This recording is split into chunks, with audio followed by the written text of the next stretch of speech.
農曆新年係我哋最期待嘅節日，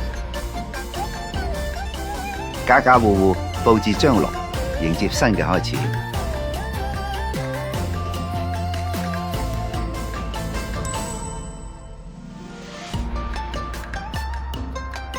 駿馬奔騰辭舊歲，同心共進啟新程。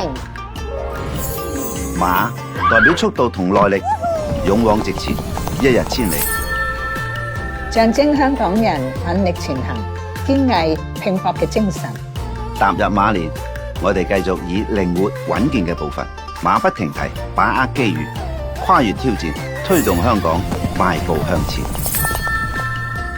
我同太太祝香港各行各業一馬當先，大家馬到功成，馬年如意吉祥。